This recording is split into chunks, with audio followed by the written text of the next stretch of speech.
Good morning, students. We are going to start with chapter Organic Chemistry, Basic Principles. In this chapter, we will discuss about organic compounds, their properties, their nomenclature, and various types of isomerisms shown by them.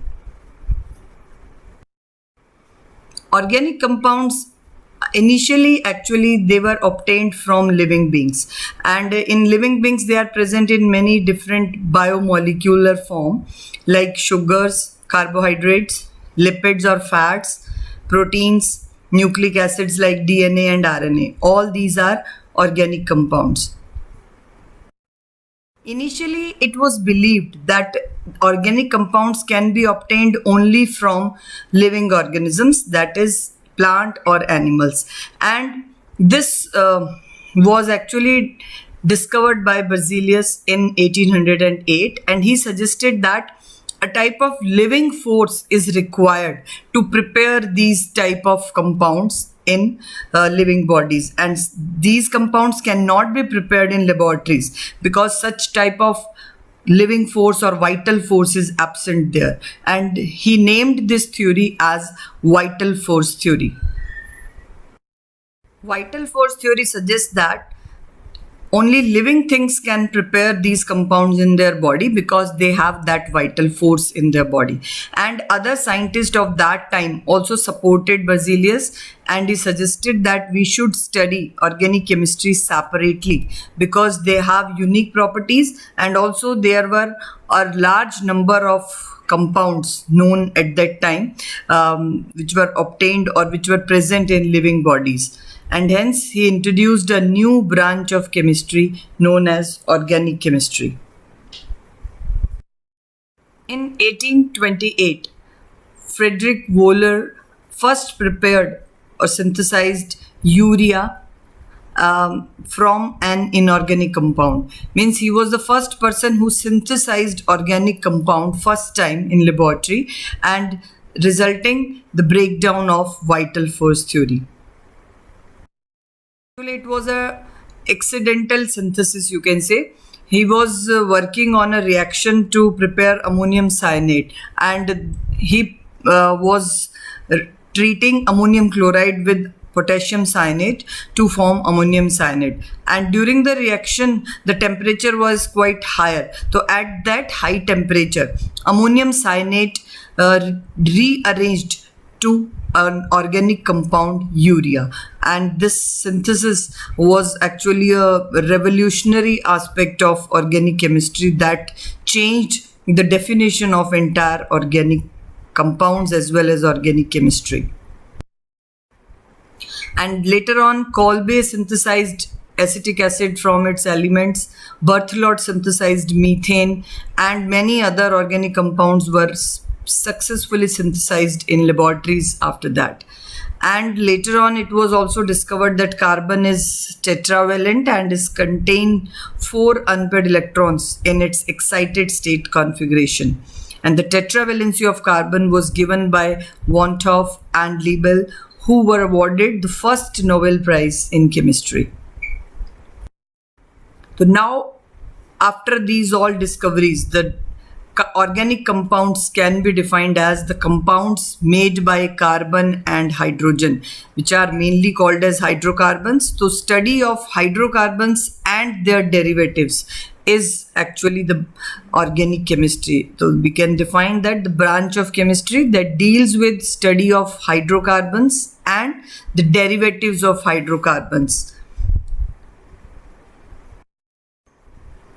And organic compounds can be defined as the compounds essentially made up of carbon and hydrogen and their derivatives. So that means the hydrocarbons and their derivatives are known as organic compounds.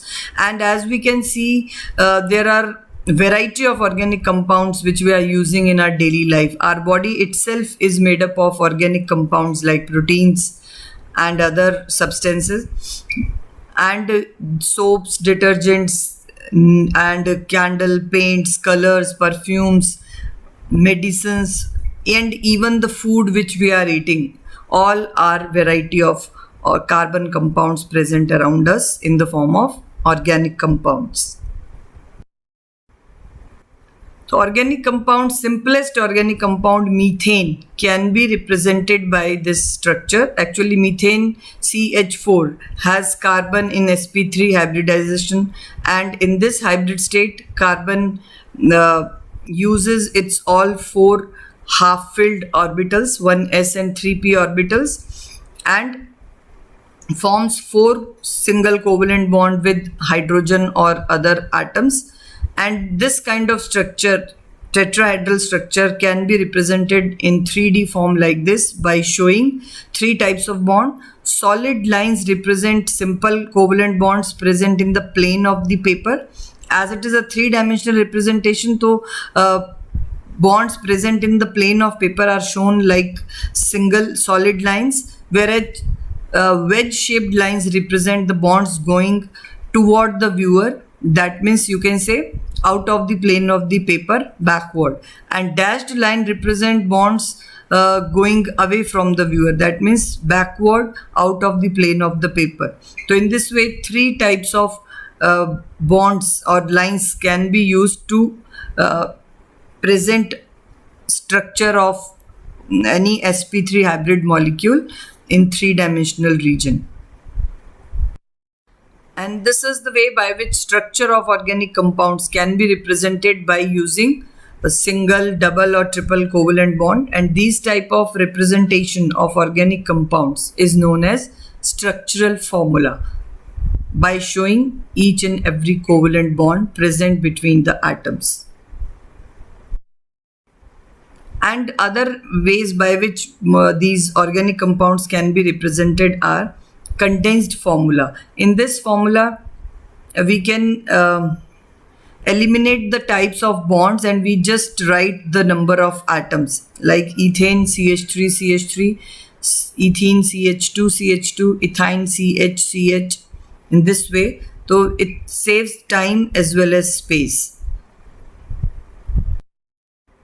This third type of representation is a bond line formula, in which carbon and hydrogen atoms are not shown, and they are this hydrocarbon chain is actually represented in the form of a zigzag line, and where every turn in this zigzag line represents one carbon atom, as numbered in this example 1 2 3 4 5 6. So these 6 carbon chain in zigzag manner is actually representation of hexane molecule. And whenever there are double or triple bonds present between two carbon atoms, so 2 or 3 lines can be shown respectively.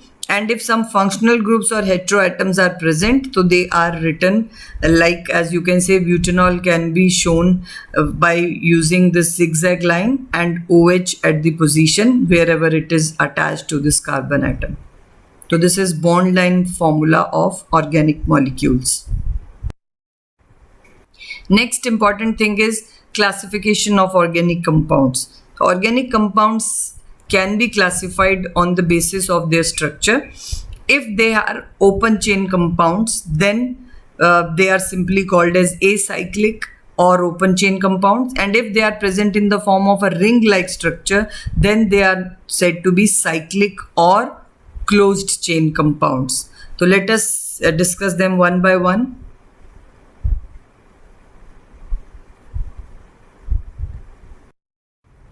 Let us now discuss the types of organic compounds.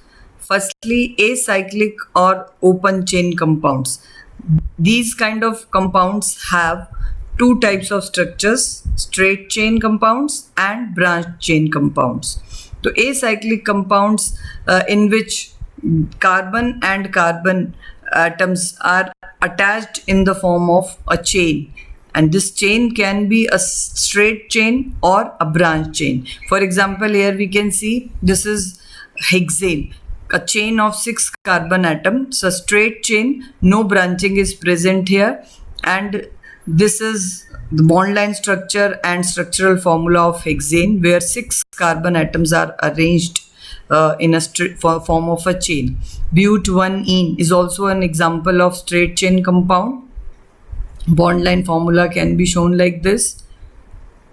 Now, Some other compounds like ethanol, propanoic acid, these are also straight chain compounds. As you can see that carbon-carbon chain is straight. There is no branch present in these compounds. Second type of acyclic compounds are branched chain compounds.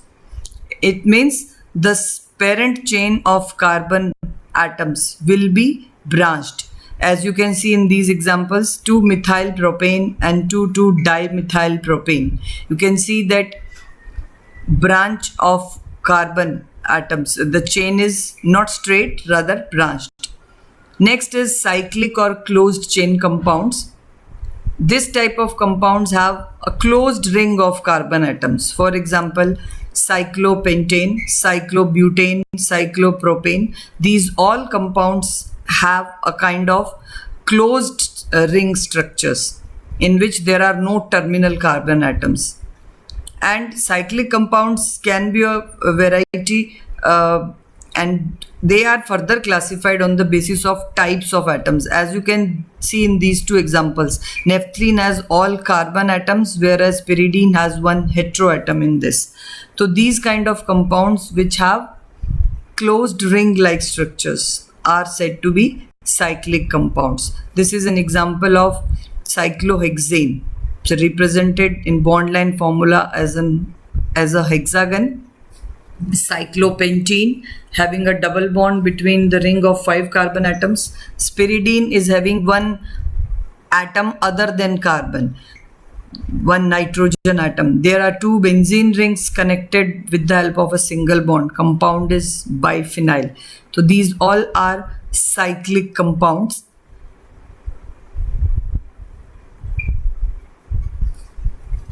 Cyclic compounds are further classified into 2 types, homocyclic or heterocyclic. Homocyclic compounds are the compounds in which only carbon atoms are present in the ring. Means the ring is made up of only carbon atoms, and they are further classified as alicyclic or aromatic. Alicyclic compounds are the compounds in which either this ring is saturated, means all carbon atoms are bonded with single bond, like cyclopropane, cyclobutane, cyclopentane, cyclohexane, or there may be one or more double bond or triple double bond may also be there. Aromatic compounds are the compounds which have characteristic number of electrons which is equal to 4n plus 2 pi electron. Means double bond के जो electrons होंगे उनका जो sum होगा that will be equal to 4n plus 2 pi. And these aromatic compounds are further classified into 2 types, benzenoid and non-benzenoid compounds. Benzenoid compounds are actually made up of, they must have a ring, benzene ring in them, and all benzene and its derivatives are further all classified into benzenoid aromatic compounds like naphthalene, anthracene, phenol, nitrobenzene, etc. Biphenyl, para-terphenyl, in which 3 benzene rings are connected with the help of a single bond. Biphenyl has 2 benzene rings connected with a single bond. Next type of aromatic compounds are non-benzenoid. Means these are the compounds in which the benzene ring is absent. Means if a ring containing 3 or more than 3 number of double bonds, but they are not in the form of benzene ring. For example, tropone, tropolone, azulene are the examples of non-benzenoid aromatic compounds. Next is heterocyclic compounds. Heterocyclic compounds are the organic compounds in which the ring or the cycle is consisting of some heteroatom. Means if the ring has carbon atom plus some other atom like nitrogen, oxygen, sulfur, etc. They are also further classified as alicyclic and aromatic. The heterocyclic compounds which do not show the characteristic of aromatic are like examples oxirane, having an oxygen atom with 2 carbon atom in the ring, oxolane, oxetane. These all are the rings cyclic compounds having oxygen atom. Next, aromatic heterocyclic compounds are the compounds in which show aromatic character, but they have one or more heteroatom in the carbon ring. Means carbon के अलावा ring में oxygen, nitrogen, sulfur कुछ भी atom present हो सकते हैं. Examples: pyridine, furane, thiophene, quinoline, etc.